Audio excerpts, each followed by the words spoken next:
गणेश जी का नाम लेकर हम शिव पुराण प्रारंभ करते हैं।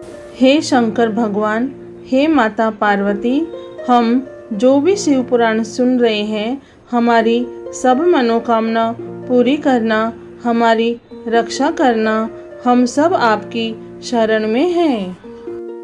शिव पुराण में श्री रुद्र संहिता के पंचम खंड में 39वां अध्याय प्रारंभ करते हैं। शंखचूड़ की सेना का संहार।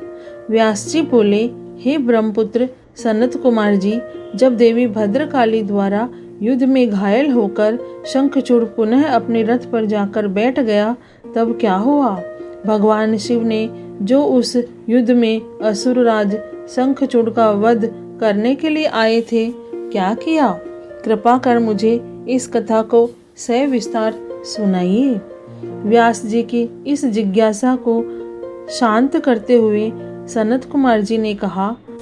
वे बोले, हे महामुने, जब देवी भद्रकाली ने असुरराज शंखचूड़ को उठाकर बलपूर्वक जमीन पर पटक दिया, तो कुछ समय तक शंखचूड़ इस प्रकार से धरती पर पड़ा रहा मानो मूर्छित हो गया हो। तब देवी जाकर दानवों पर प्रलय की भांति टूट पड़ी। दूसरी ओर कुछ देवताओं ने भगवान शिव के पास जाकर उन्हें भद्रकाली और शंखचूड़ के इस भयानक युद्ध के बारे में बताया।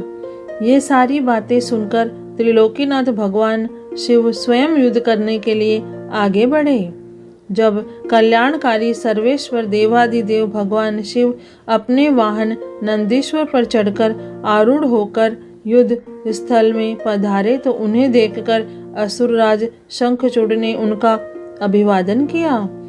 तत्पश्चात शंखचूड़ अपने विमान पर चढ़ गया और भगवान शिव से युद्ध करने की तैयारी करने लगा। उसने अपना रक्षा कवच पहना और युद्ध करने के लिए अपने हाथ में धनुष बाण उठा लिया। वह पूरे उत्साह के साथ भगवान शिव पर दिव्यास्त्रों का प्रहार कर रहा था। इस प्रकार त्रिलोकीनाथ भगवान शिव और असुरराज शंखचूड़ का भयानक युद्ध 100 वर्षों तक निरंतर चलता रहा। महावीर और पराक्रमी शंखचूड़ ने अनेक शक्तिशाली बाणों और असंख्य मायावी अस्त्र शस्त्रों का प्रयोग शिवजी पर किया, परंतु परमेश्वर शिव ने उन सबको पल भर में काट दिया। भगवान शिव ने क्रोधित होकर उस पर पुनः प्रहार किया। यह देखकर शंखचूड़ ने चतुराई से काम लेते हुए मन में सोचा कि यदि मैं भगवान शिव के वाहन को ही नुकसान पहुंचा दूं, तो वे पल भर में जमीन पर आ गिरेंगे और इस प्रकार मैं उन पर झपट कर उन्हें अपने वश में कर लूंगा। यह विचार मन में आते ही शंखचूड़ ने शिवजी के वाहन नंदीश्वर के सिर पर तलवार से वार किया, परंतु देवादिदेव ने क्षण मात्र में ही उस तलवार के 2 टुकड़े कर दिए। अपने प्रिय नंदीश्वर को युद्ध में निशाना बनता देखकर उनके सब्र का बांध टूट गया और उन्होंने अपने तेज बाणों से दैत्यराज की ढाल को भी काट दिया।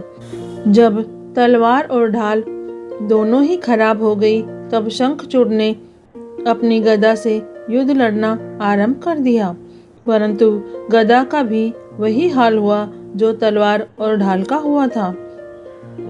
तभी देवी भद्रकाली वहां पहुंचकर राक्षसों को मारने काटने लगी। देखते ही देखते उन्होंने अनेकों वीर दैत्यों का संहार कर दिया, कई का रक्त चूस लिया और बहुतों को अपने मुख में डालकर जिंदा ही निगल लिया। अपनी विशाल दैत्य सेना का इस प्रकार सर्वनाश होता देखकर शंखचूड़ को अत्यधिक पीड़ा हुई। उसका दर्द तब और बढ़ गया जब उसने अपने साहसी वीर राक्षसों को प्राण बचाने के लिए जहां तहां भागते हुए देखा। शिव पुराण में श्री रुद्र संहिता के पंचम खंड में 39वां अध्याय पूर्ण हुआ। हे भोलेनाथ, हे शिव शंभु, हे माता पार्वती, आपको कोटि कोटि प्रणाम और कोटि कोटि धन्यवाद। जय भोलेनाथ।